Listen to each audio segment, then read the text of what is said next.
So this is my motorcycle transport system that I use inside my Mercedes Sprinter van to transport two motorcycles to and from the track. At first glance, it may seem fairly obvious what this is, but I think for the purposes and benefit of this video, I will discuss the details of it, nuances, why I put it together, how I put it together, and its functionality to give an overview of my process and use of it, as well as provide a demonstration later on in the video of me actually loading this.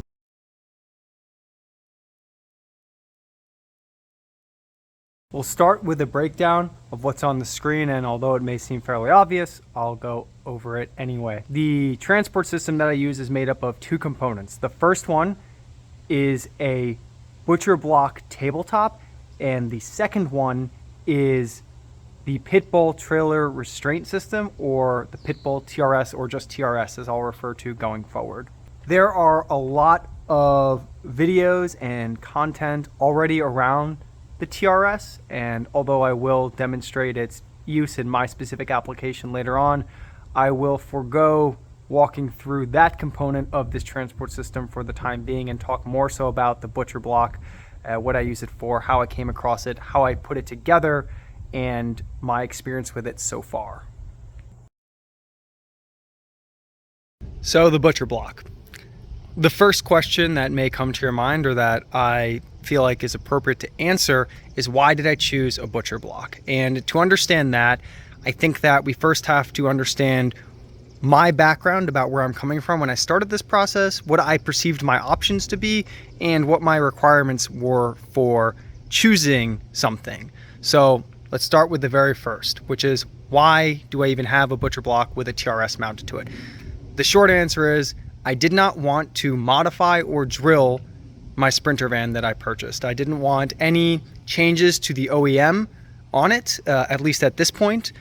And because the TRS system, although the footprint is fairly small, it requires you to drill through the floor and part of the vehicle itself. I didn't want that to be the case, and so I started exploring options for how to use a TRS without drilling the floor. And I came across online one instance of someone who had created a floor very similar to this using plywood, I believe 2 stacks of it, but there wasn't a lot of detail around it, nor did they go into much explanation in regard to how it worked, its usefulness, and how they went about putting it together. So I was pretty much flying blind through this process. Now, the next question may be, why a tabletop butcher block? And I think to understand that, we'll go through my perceived options and my background and my requirements. So my background is this much in woodworking. That's 0, absolutely none. I've never done anything construction-wise or building-wise with wood before. This is my first experience into it. And in that regard, because my background is so limited, or basically totally absent when it comes to woodworking, I perceived my two options to be simply as either construction-based plywood or something else. And this is that something else. So plywood, why didn't I go with plywood? Well, to know that, we have to understand what my requirements were. So for those of you that are unfamiliar with the Pit Bill TRS, it is mounted to whatever you put it through by 4 bolts. Those bolts are 1.5 inches thick. And in my mind, when I'm building we'll just call it pseudo floor in my Sprinter van, I want the most amount of material around these bolts because they're going to be holding up the motorcycles, and I don't want them to go through something that doesn't have a lot of surface area over the length of the bolt.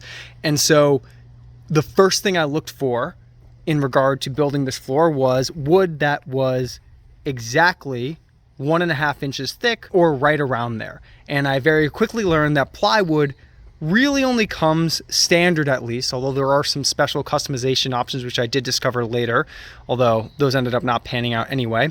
Plywood really only comes as thick as 3/4 of an inch. So the first obvious question that someone might ask, or point that they might bring up, is, well, you could just take 2 pieces of plywood, put them on top of each other, that's 1.5 inches. as opposed to a butcher board? To which I'll say, absolutely. And I'll refer back to my background in regard to woodworking, which is zero. I did briefly do research around what it would take in order to mesh or combine two pieces of 3/4 inch plywood together. And I determined that the tools, knowledge, and I'll just call it general efficacy with woodworking were probably beyond the scope of my skill set at the time, probably still are. And because of that, I didn't want to go that route if I had another option. And so I started looking for other solutions. And that's when I came across tabletops. Now, the butcher board that you have in front of you on the screen here is not the ideal butcher board for this instance. And I'll say that because it's actually made up of a bunch of separate pieces of wood that have been glued together. So it's not a solid piece of wood. You can absolutely buy butcher block tabletops that are a solid piece of wood, also ones that are finished. This one is unfinished. The reason that mine is, one, not a solid piece of wood, and two, not finished, is because the price exponentially increases with those criteria. And I was, while not trying to sacrifice quality too much on the basis of price, we're talking 3 to 4 times the cost of this original board for those two criteria. And for me, not having worked with wood before, not knowing in the beginning of the process if it would have worked, I couldn't take that risk. And so that's why I went with this board. This board I actually purchased from Lowe's Home Improvement. They have it probably at any store you go to. I can get the exact identification of the wood for anyone that's interested, but it was about $500 to give you an idea where the cost was. And solid pieces of wood that were finished, you're talking $2,000 plus, and that's before they're delivered to you, because those are not available in store readily. You have to specialty order them. So that is why I went with this butcher board in particular, which is a far cry from what you could expect to pay for 2 3/4 inch pieces of plywood. I think the most expensive I saw was $140, $150 for a 4x8 sheet. So clearly more expensive, but at the same time, in my specific instance, because I would have had to purchase a series of other tools, which again, I don't think would have amounted to the cost of the butcher block. However, the amount of labor that was involved with combining those two pieces of plywood and the potential that I would not do it correctly or otherwise compromise its structural integrity were more risky to me and more painful to worry about the unknown than simply paying more money for a piece of wood that was exactly to my specifications without any further modification outside of reducing it, which is where I want it to be. So at this point, we've discussed some of the pertinent background around this process, which is my background in woodworking, my perceived options, the criteria I was looking for when building this platform, and the other options that may have been available, which for others may be more reasonable, especially from a price perspective, but were not for me simply because of the unknown factor and my particular skill set. So now I want to discuss the idea of putting this board together, why I chose this transport system. And as I mentioned before, primarily because I didn't want to drill the floor, but also because it's entirely removable, meaning that if I need the van to do something else, or I need the floor totally flush, not that, again, the TRS leaves a big footprint anyway, this is the minimum footprint that it can leave with all of the latches removed, I can just pull out the whole system in its entirety and have the van completely as it was when it came from the factory. Those two items were critical for me. If you, in your journey of creating a Sprinter van, if that's what you're doing, are not interested or don't care about that, then this whole process is probably unnecessary. But for those that are interested in buying a Sprinter van and not wanting to modify or drill or have something permanently changed in the van, this was the best solution that I could come up with, and it works beautifully in regard to its flexibility and being pulled in and out of the van. Shortcomings of this system are primarily the platform that I used to create it, being this pieced together butcher board. Ideally, I should have gone with, had I had the confidence that I knew it could work, a solid piece of wood, because there's always the worry that if one of these wood splinters or the glue eventually corrodes from constant use, it could come apart. I am worried about that, although I have the utmost confidence that the next time I do this, I could do it on a solid piece of wood, create the same product and have a lot more stability. And then obviously it not being finished, it's susceptible to wear and potentially types of rot. So I try not to get it wet. I try not to leave it out. basically just stays in the van anyway. But those are some concerns that I have. The wood, it does dent fairly easily, and so I try not to drop things on it, drag things across it, etc., in order to preserve the structural integrity of it. Let's circle back to my background momentarily. So as I mentioned, I have zero experience in woodworking, and I want to outline the process that I underwent to create what you're seeing in front of you from the original butcher board from which I purchased.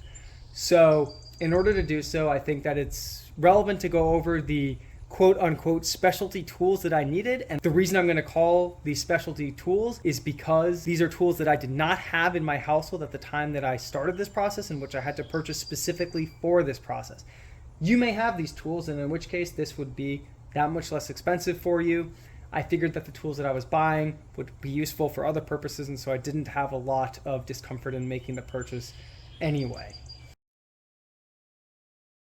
The first specialty tool that I needed in order to complete this process, specifically to make these cuts for the wheel wells, was as follows: a jigsaw. I went with Makita because I'm a Makita family. I own other Makita products, and so because of that, that's the jigsaw I went with, but anyone would work. Within the jigsaw process, I also had to do research around what kind of cutting bit would be best to make cuts like this through 1.5-inch thick wood, where precision wasn't the most important, but I didn't want splintering. I didn't want to shred the wood or do anything that would damage this butcher block irrevocably, such that I would have to purchase a new one, because as I mentioned, it was fairly expensive. I ultimately went with the all-purpose, which seems kind of cliche at the end of the day, but after doing research around types of blades, progressive, inward or outward facing blades, I ultimately decided that for faster cutting that left a less clean line, which is something that I wasn't concerned with in terms of finish, this is just going to be a floor, I went with these Bosch blades, if you're curious. The next specialty tool that I needed was a portable drill press. This drill press works on a handheld drill, which attaches to the top, and the bit goes to the bottom, and then you drive as you're drilling this down, and it presses it into the wood, and you can hold on to it with this handle. I needed this in order to install the Pit Bill TRS, which I will go into later, particularly for the countersinking. The other specialty tool that I needed was a countersink bit. I went with a 2-inch bit as opposed to a different size. The reason being is the washers for the Pit Bill TRS on the underside of it, where it attaches to whatever material you're mounting it to, are 1.5 inches in diameter. They sell 1.5-inch countersink bits, but you have to be extraordinarily precise and drill straight through the very first time, which is very difficult to do with a handheld drill press. So I went with a 2-inch one in order to make sure that I had enough margin for error that if I kind of wished around a little bit, wasn't totally flush with my drill straight forward, that I would have plenty of room to fit the washer in. The fourth of 5 specialty tools that I needed were wood clamps. These are 1-foot Jorgensen wood clamps that I also purchased. Bought 4 of them total. They work perfectly. I have no complaints. The 5th and final specialty tool that I needed in order to complete this process were sawhorses. I actually happen to own sawhorses, but I figured that if someone is purchasing all of these items, they probably don't have sawhorses either, and so I can't take them out and put them on there because they're currently being used to hold up the table, but these are just 2 old sawhorses. Anything that's a sawhorse will do. Now that I've gone through the specialty tools that I had to purchase in order to complete this process, let's discuss how I got from the butcher block to what you're seeing in front of you. Unfortunately, I did not film the experience, and that is primarily because there was just a lot of uncertainty about it. When I started this process, I had 0 instruction, no guidance, no really reference except for a couple of images that were online, and those were only so helpful. And so filming it would have been particularly difficult because I didn't have a process step laid out in my mind. I didn't know what would work, what wouldn't work. And so I really had to go about this process fluidly and just see if it ultimately would work out, which it did in the end, and I'm very pleased with. But because of that, I didn't film it. So I'm just going to recount what I had to do, which hopefully will give you enough insight if you were to try to produce this project on your own. So the very first thing I did when I purchased this board, which its original dimensions were 1.5 inches thick, 4 feet in overall width, and 8 feet in length, is I had the Lowe's wood cutting services cut it to the spec that I needed, which was 5 feet 7 inches. That is slightly smaller than the width of the inside of the Sprinter van, and when I install it, I'll explain why that was, but that was the length I had them cut it to. They'll do that for you. I believe that it was free, or maybe it was $1 or $2. Depends on how many cuts you need. I had them do it in one cut, so for me it was free. So that got me the size of the board that I needed. The next thing I did was, before doing any further cuts to the board, was I went inside the Sprinter van. I actually started with paper initially, and then I moved to cardboard, but I cut out what I would need in terms of wheel well size, placement, etc. And also these holes are for the D-rings, which I ended up not doing, but for a good reason. And so that was what I did to get the process started in terms of where I wanted to make my cuts. And then from that point, I went on to plywood. Now you might say, plywood, this is a piece of butcher board tabletop. It's not plywood.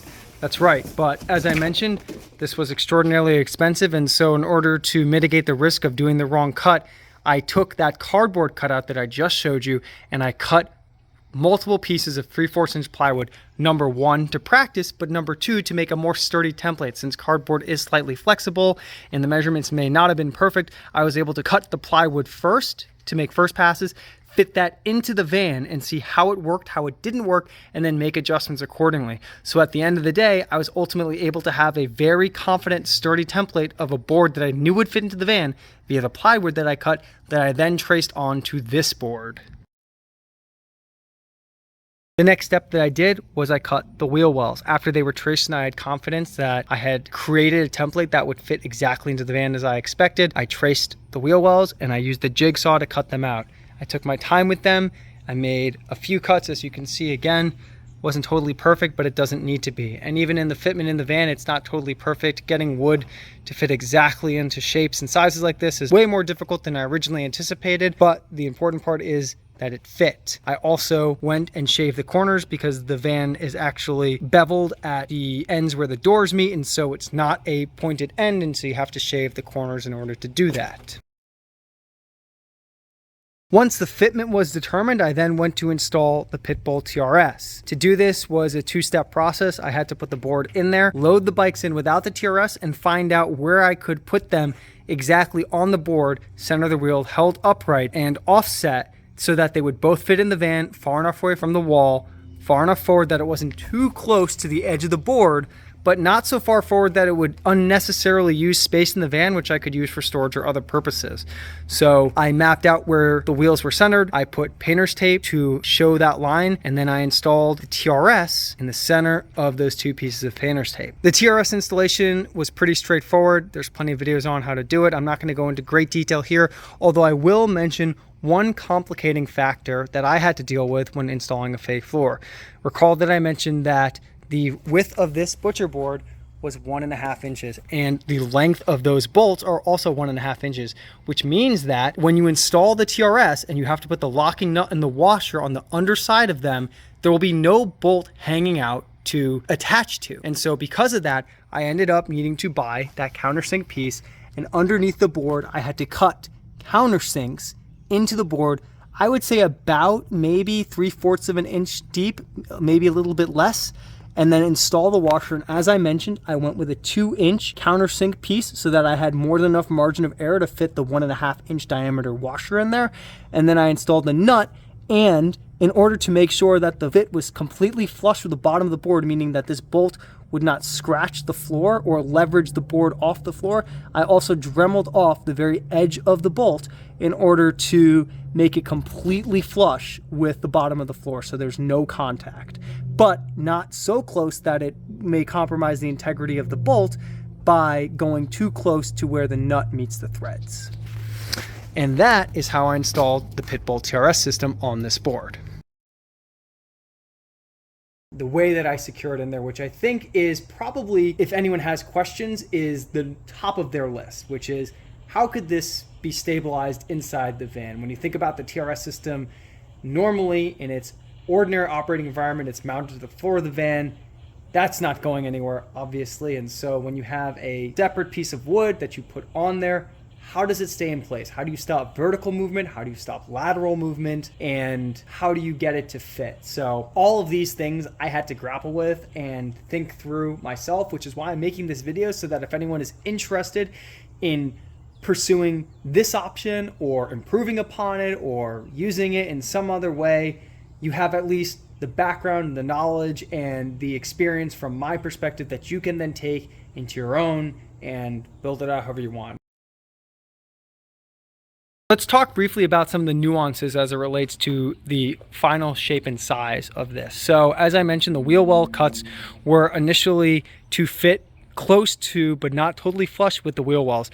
These cuts ended up being a little bit wider than the wheel wells themselves, so this is probably about 1/2 of an inch off of where the wheel well actually is, and this one sits a little bit back. However, this cut is crucial for stopping the forward or horizontal movement of this board, because before this board can move any more forward, the wheel wells on either side of them, and there's plenty of material to back it up, which is why I wanted the 4-foot length one, will stop the board from moving forward. What about the vertical movement, meaning the board could come up, right? The motorcycles are mounted to it.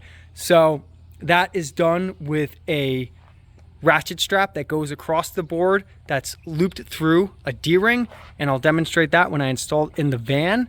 And I also partially mitigated the movement, both vertical and horizontal, through cutting out little areas where the D-rings can fit upright. So normally the D-rings lie flat in the van, but if you push them so they're totally vertical and they won't move back any more than that due to how the bolt is locked into their stationary stays on the van floor, they'll sit perfectly vertical, right flush up against these little indents, and keep the board, one, pinned from moving side to side inside of the van, because again, this was not cut to the exact length of the van in order to be able to take it in and out. And it also could potentially stop it from moving forward and backward, although again, that is never an issue because the wheel well cuts take care of that entirely. So the very first thing I do, which is one of the nuances I mentioned as it relates to those folds, is I take the D-rings and I flip them to their final vertical position. They cannot move any more than this. They are locked in, bolted to the frame of the vehicle. And I do that for both sides, so 2 on each side. Once the D-rings are in the vertical position, then it's time to place the board on the van floor. I got the board into the van by myself. It's not the lightest thing, but it's also manageable with one person. So you can do this by yourself, although having someone else always helps.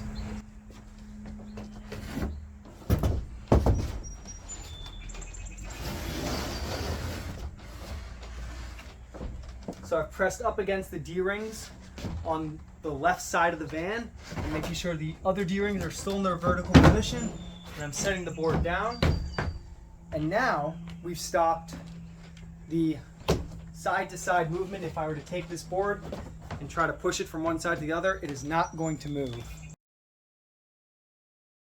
Now that the floor is initially installed on the van floor, it's time to use the vertical movement stopper, which is the ratchet strap, which is going to go from this D-ring to this D-ring, strap across the top. Now, as I mentioned before, which I think is an important point in this design, is this board was not cut to the width of the van, because that would make it very difficult to pull in and out. The D-rings have only a movement for 90 degrees, so they can go flush with the bottom or they can go straight up. It will not push past this point, and they are very secure. So using these to stop the board lateral movement side to side in the van was super crucial for getting this fit to work. And as you can see, need a little bit of finagling on one side. Again, not a big issue. Here the wheel well fits. Again, it's going to stop all the movement from going forward. And the only thing that we have to prevent, because we stop movement this way, we stop movement this way, but we need to stop movement this way. Because right now, if I were to take this board, I could lift it up. So we're going to stop the movement, the vertical movement, and we're going to do that now with the ratchet strap. Okay, now we're going to install the ratchet strap that goes across the top of the board from the D-ring closest to the wheel well on this side to the D-ring closest to the wheel well on the other side. I'm going to loop it through this side first to show you the process, as well as how I set it up specifically. So because the S-ring is not going to fit through the D-ring when it's flush against the board, I remove the ratchet strap from the ratcheting end, so I just have the tag end, and that's what I use to feed through the D-ring. The important part here is that both straps, both the side that gets looped through it and as well as the tag end which comes across it, are going over the board.